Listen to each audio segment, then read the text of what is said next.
Buenos días, buenas tardes para aquellos que están mirando este pequeño video donde yo estoy transmitiendo y contando un poco la historia de Camino de Esperanza. Había dicho al principio que un pueblo sin historia, una nación sin historia no es nación. Creo que todas las cosas tienen su historia. Nuestra iglesia comienza como la del libro de los Hechos, contando la historia y la narración de todos los hechos que acontecieron en Pentecostés y después la obra apostólica de evangelizar todos los lugares conocidos de aquella época. Y la iglesia, también Camino de Esperanza, fue fundada allá, como yo mencioné hoy, en el año 1986, pero en verdad legalmente ahí obtuvimos los papeles, pero ya había comenzado antes. Simplemente ahí pudimos tener el fichero de culto. Después, años más tarde, tuvimos la personería jurídica para poner los bienes a nombre de la fundación. Y también quiero contarles que la iglesia transitó por varios lugares, o sea, caminó en el sentido de mudarnos. Empezamos en San Eduardo, en la calle de Danfune 2900, y después como ya era chico el lugar, ya no entraba más gente, nos fuimos a alquilar el Fortín Rueda, que está en la calle Dávila y Vid, casi en la ruta. Ahí alquilamos un lugar que se llamaba el Fortín Rueda. Ahí estuvimos no mucho tiempo y compramos un terreno en Gaboto. El primer terreno que compramos, empezamos a tener reuniones ahí a través de una carpa de unos gitanos que adquirimos en Moreno, con sillas también, y empezamos las primeras reuniones en ese lugar. Tengo un recuerdo muy presente con el que los chicos venían a preguntar qué día va a comenzar la función del circo. Y nosotros les decíamos, nosotros tenemos este día y este día reunión y la entrada es gratis, pueden venir. Y así comenzamos las primeras reuniones y las sillas poníamos como en el circo, en verdad, en rueda. Y esto era muy gracioso, parece muy gracioso, pero es una anécdota real que vivimos. Y así fue creciendo la iglesia, compramos un terreno, después compramos 2, después compramos 3, hasta 4 creo. Y la iglesia fue progresando gradualmente en cuanto a toda su estructura, en cuanto a personas, en cuanto a organización. Y cuando empezamos con una guardería que nadie sabe, donde albergamos a más de 70, 80 chicos, donde le damos desayuno, le damos merienda y le damos almuerzo, y a las 5 de la tarde eran retirados por sus padres. Y yo le cuento la parte social un poquito, ¿no? que es importante, y quiero hacerlo rapidito. Después también tuvimos una granja para recuperar adictos que estaban en la droga, lo tuvimos en Marcos Paz, también gratuitamente, o sea, creo que estuvimos al servicio de la sociedad muchas veces, y bueno, ahí llegamos a tener 15 o 16 chicos internados, hermanos que trabajaron en ese lugar donde hicieron y acomodaron un lugar lindo, hicieron unos salones hermosos y habitaciones, y donaron cama y frazada. Gente que inclusive no tenía relación a la iglesia.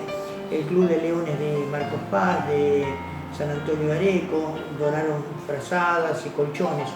Y bueno, nosotros recordamos todo eso, y también después tuvimos todos los eventos habido y por haber en Merlo. En Merlo nosotros presentamos un plano en el cual trabajamos con logística, hacíamos logística, inteligencia, y la estrategia era a través de actividades que teníamos. Festejamos el Día de la Madre, festejábamos después el Día del Niño, empezamos festejando el Día del Niño, después el Día de la Madre, y dábamos premios, cualquier cantidad de premios.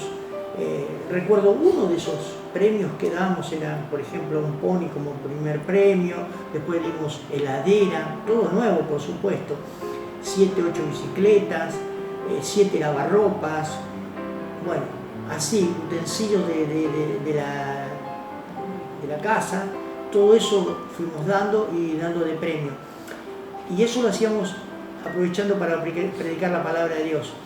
También tuvimos eventos grandísimos de todo tipo, en cuanto a que hicimos también una maratón entre creyentes y personas que no creyentes.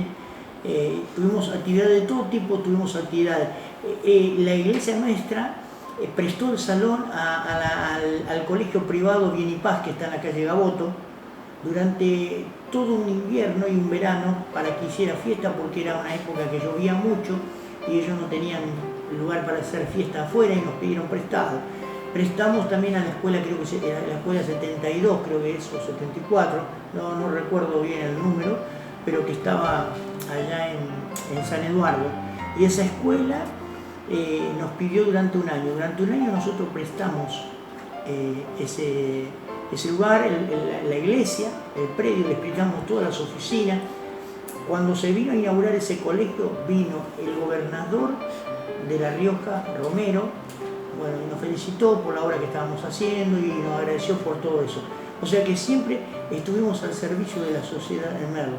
Y podía contar mil cosas más allá de todos los eventos que hicimos en diferentes lugares. Hasta en Paraguay hicimos eventos en toda la República Argentina, podríamos decir.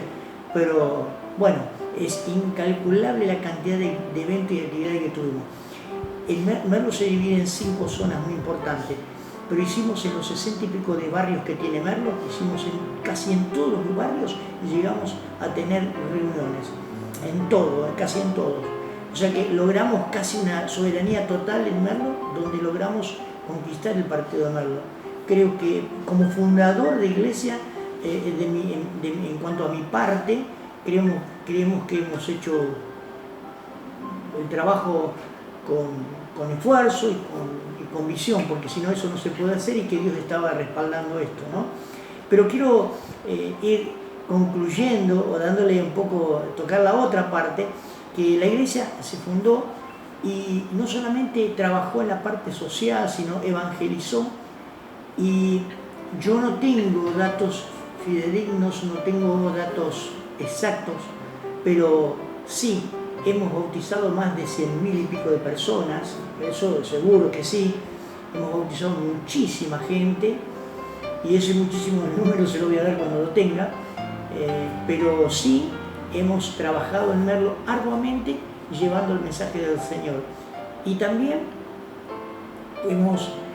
tuvimos nosotros, aparte de la guardería, del comedor, tuvimos de todo, tuvimos lugares donde se enseñaba manualidades, tareas de todo lo que es aprendizaje para personas que puedan valerse de ello para después tener un sostenimiento, ¿no?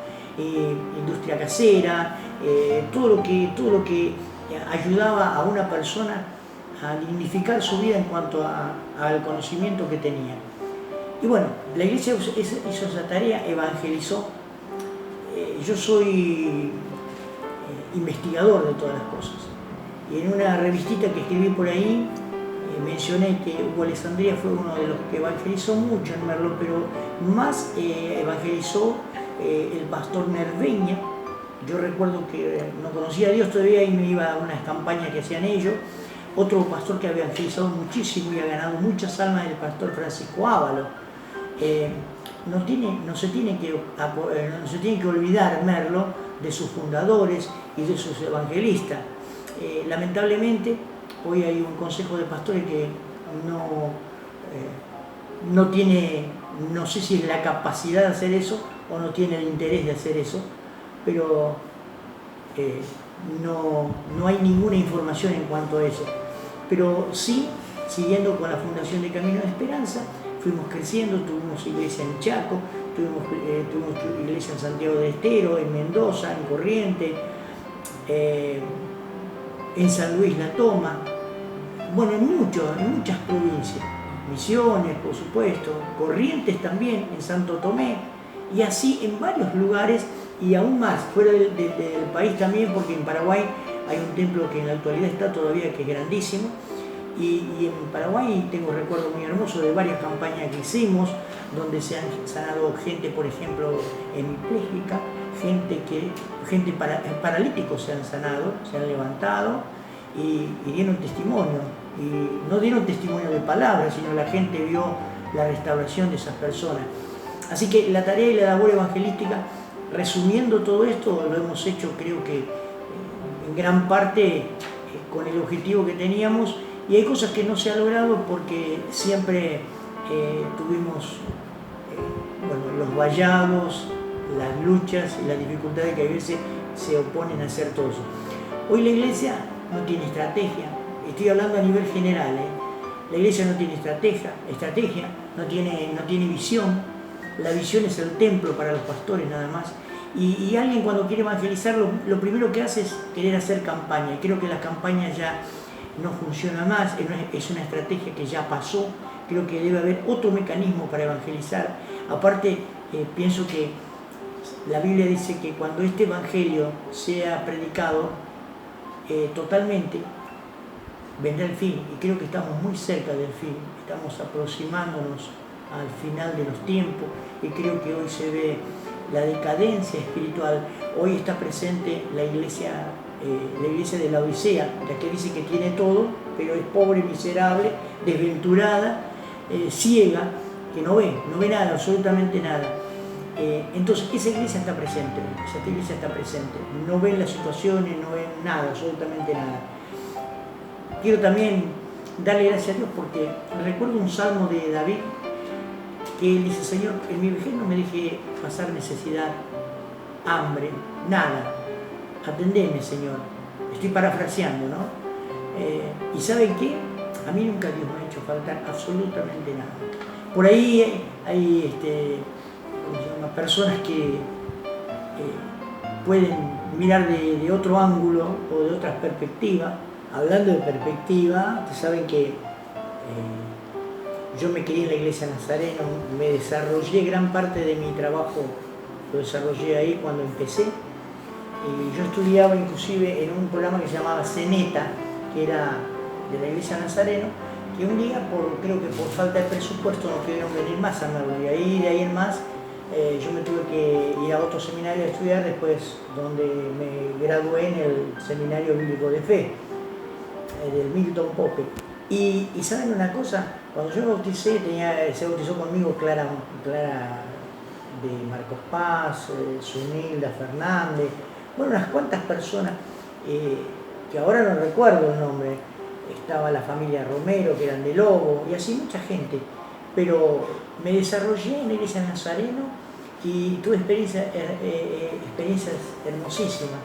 Pero cuando yo me fui de la iglesia Nazareno, que se funda la iglesia Misión Camino de Esperanza, le comuniqué al pastor que yo me iba a retirar, debido a que la iglesia Nazareno no aceptaba otro seminario que no sea el del Nazareno para que yo ejerciera mi ministerio. Entonces yo me fui, y cuando me fui me dio la mano y me dijo si yo me quería despedir de todos los hermanos. Y le dije que no, porque me iba a poner a llorar, me iba a sentir mal, porque ese era mi lugar de nacimiento. Y transcurrido el tiempo, siempre tuve una buena relación con el pastor. Él fue a predicar muchas veces a nuestra congregación, inclusive lo hemos asistido en momentos muy difíciles. Pero qué lindo es tener esa relación. Y cuento esto porque yo no soy un probeta, o que nací de algo misterioso, ni sacándole ni hablando mal de un ministerio, ni hablando mal de un pastor para fundar una iglesia. Fundé, y las primeras reuniones que tuvimos eran mi señora, yo, y después una persona, dos, tres, y así fue aumentando gradualmente. Pero sí tuvimos congregaciones en diferentes lugares. San Antonio de Areco, hay lugares que no voy a poder mencionar porque me voy a olvidar seguro, pero San Antonio de Areco, San Andrés de Giles, Cucuyú, Solís, Robles, Parada Robles. Tuvimos en varios lugares, antes de llegar a Pergamino, un montón de lugares. Y qué bueno que podamos mirar todo esto y ver que la iglesia trabajó en diferentes lugares. Tuvimos iglesia en Luján, tuvimos iglesia en Mercedes, tuvimos iglesias en Navarro, en varios pueblitos de Navarro, como por ejemplo Molas, Mariana, además hasta Chivilcoy llegamos. llegamos a muchos lugares. En Pilar tuvimos también reuniones diferentes y lugares que yo hoy no recuerdo y no tengo anotado, pero simplemente quiero mencionar que la iglesia se ha extendido grandemente. Así que esta es la historia del Camino de Esperanza. La iglesia del Camino de Esperanza se fundó en base bíblica de evangelizar e ir afuera a llevar el evangelio. Y bueno, esta es simplemente la historia del Camino de Esperanza resumida en pocas palabras, pero aquí en este lugar siempre estaremos esperando el llamado de alguna persona, el llamado de algún hermano que quiera informarse de todo lo que fue la fundación. La fundación trabajó en las cárceles, con ministerio en las cárceles. Puedo decirle como un fundador y alguien un obrero misionero, dormí en lugares muy inhóspitos, muy feos, y trabajé en la obra del Señor. No estuve metido en un templo, no estuve encerrado en cuatro paredes, estuve predicando la palabra de Dios en diferentes lugares. Pisé la cárcel de Córdoba, la cárcel más asquerosa y roñosa que hay, que es la cárcel de encausados de Córdoba. Ahí estuve con presos que nadie los podía ver porque eran de altísima peligrosidad. Sin embargo, ahí escuché las cosas más hermosas de personas que se convirtieron al Señor a través del ministerio de las cartas que teníamos también en ese tiempo. Y llegamos a diferentes lugares.